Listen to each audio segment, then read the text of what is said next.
Selepas Ramadan akan dipermudah oleh Allah urusan-urusannya. Sekarang kita akan bahas satu rahasia. Ada rahasia di ayat ini yang menunjukkan kepada kita bagaimana berinteraksi dengan Al-Quran saat Ramadan. Dan orang yang bisa berinteraksi dengan benar seperti ini, maka Allah akan menjamin selepas Ramadan akan dipermudah oleh Allah urusan-urusannya, dibimbing langsung oleh ayat-ayat Al-Quran yang dikajinya saat Ramadan itu.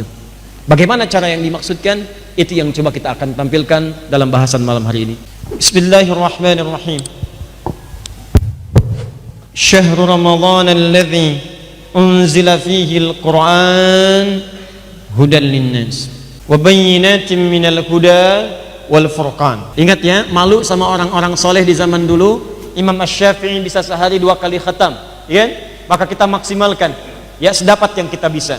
Saya sarankan 10 hari pertama selesaikan khatam Quran itu. Bagi ke dalam 3 juz ya. Saya mohon kepada teman-teman, mesti beda sehari. Itu Anda bacakan setiap sebelum sholat 15 menit 15 menit sebelum sholat, setelah sholat. Perhitungannya begini, 1 juz saja, misal 148 ayat, 7 ayat Al-Fatihah, 141 ayat Al-Baqarah. Karena Al-Fatihah sudah kita hafal betul di dalam hati kita, hafal di dalam kepala. Jadi Al-Quran itu ada yang hafal di dalam kepala, ada yang hafal di luar kepala, masih di luar. Nah, kebanyakan kan yang di luar kepala. Al-Fatihah karena di dalam kepala, maka hitungannya jadi ringan. Tambahkan Al-Baqarah 141 dibagi 5, dapatnya kurang lebih 28. Subuh 28, zuhur 28, asar 28, maghrib 28, isya 28. Supaya mudah dibagi 2 lagi.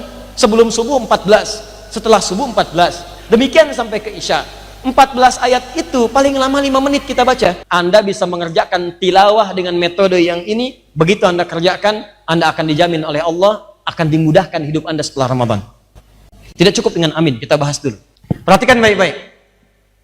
Ayatnya memberikan isyarat di bulan Ramadan, kata Allah, saya turunkan Al-Quran. Apa fungsi Al-Quran itu? Hudan linnas. Hudan jamak dari kata hidayah. Ini sering saya terangkan. Hidayah berarti petunjuk, bisa berarti solusi dari problem yang dihadapi. Anda punya persoalan, konsultasi, diberikan jalan, begini caranya, begini, itu hidayah. Petunjuk yang Allah turunkan, bisa lewat si fulan, bisa manusia, bisa alam-alam di sekitaran. Hidayah bisa juga berarti jalan.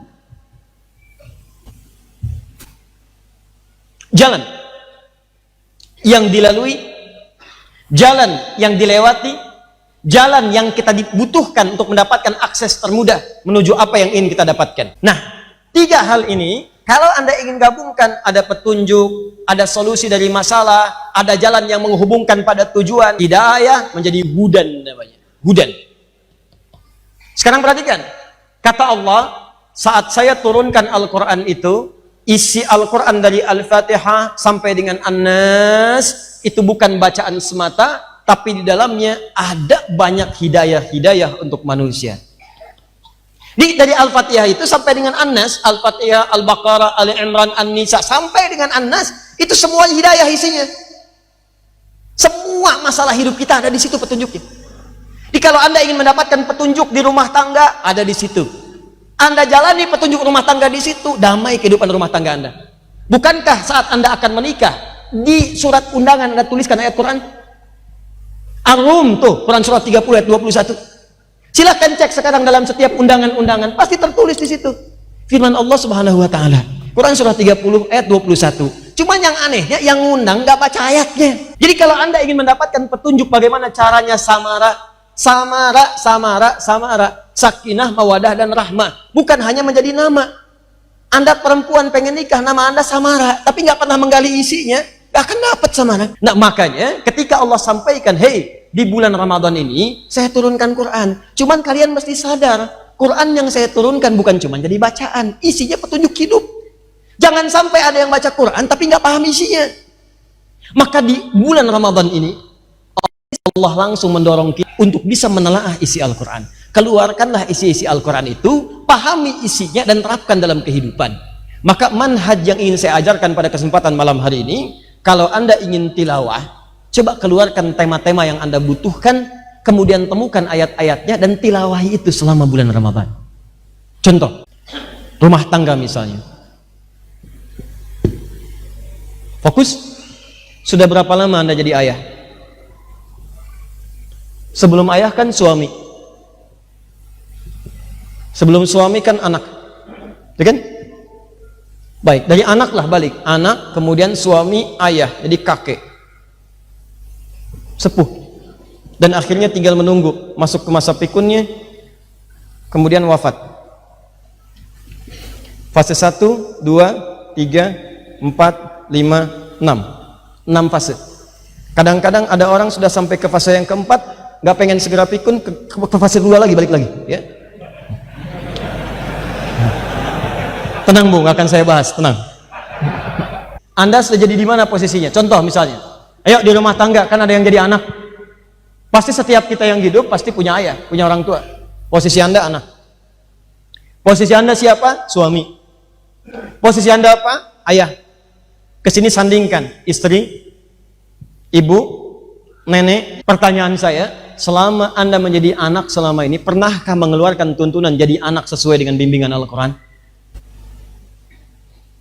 Selama Anda menjadi suami sampai dengan maghrib kali ini, pernahkah mengeluarkan bimbingan dalam Al-Quran jadi suami seperti yang Allah inginkan? Seperti yang Nabi tunjukkan? Mungkin di rumah tangga itu masalah nggak pernah tuntas, bukan antum kurang hebat, karena antum nggak pernah belajar solusinya. Padahal masalah sederhana. Orang lain, mohon maaf, gelarnya nggak banyak-banyak amat seperti antum. S1 aja nggak lulus, nggak nyampe S1, mimpi aja enggak. SMA aja nggak kedapatan, sekolah sampai SMP, berumah tangga puluhan tahun normal-normal aja.